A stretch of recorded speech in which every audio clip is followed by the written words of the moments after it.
নমস্কার বন্ধুরা, অর্চনা রান্নাবান্না চ্যানেলে স্বাগত। আজকে রান্না করব হচ্ছে মাছের মাথা দিয়ে কচুর তরকারি। কচুটাকে এই যে গোটা গোটা একটু সিটি মেরে নেবো একখানা।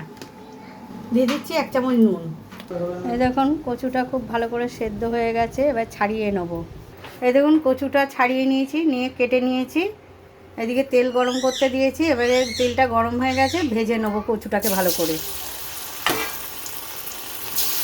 এই দেখুন কচুটা ভাজছি এরম করে।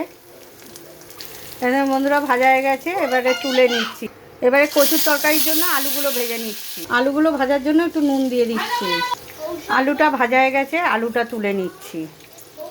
ওই তেলের মধ্যে মাছের মাথাগুলো এবার ভেজে নেব।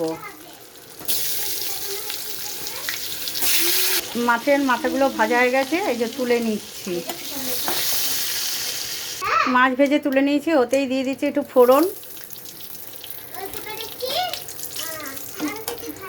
এর মধ্যে দিয়ে দিচ্ছি পেঁয়াজ একটু। পেঁয়াজটা ভাজা গেছে, দিয়ে দিচ্ছি একটু টমেটো।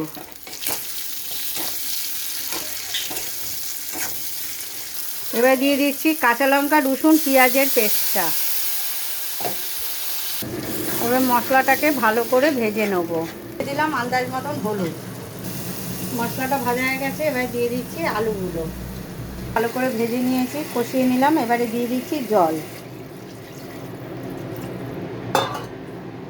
একটু ঢাকা দিয়ে দিলাম, ঝোলটা ফুটে উঠুক, তারপরে কচুটা দেবো। কচুটা তো একদম সেদ্ধ হয়ে গেছে, তা কচুটার মাছের মাথাটা একটু পরে দেবো। আলুটা সেদ্ধ হয়ে যাবে, একটু কচুটা দিয়ে দিচ্ছি, আর মাছের মাথাগুলোও দিয়ে দিচ্ছি।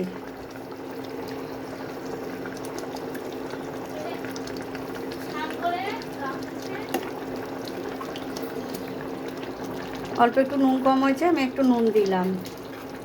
হয়ে গেছে, একটু ওপর দিয়ে আমি ধনেপাতা দিয়ে দিচ্ছি। যেহেতু মাছের মাথা দিয়েছি বলে একটু ধনেপাতা দিচ্ছি।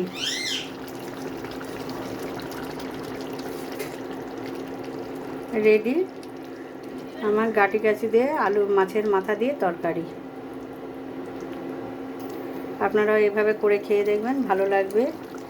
ভালো লাগলে একটা লাইক, কমেন্ট, একটা শেয়ার, সাবস্ক্রাইব একটু করে দেবেন।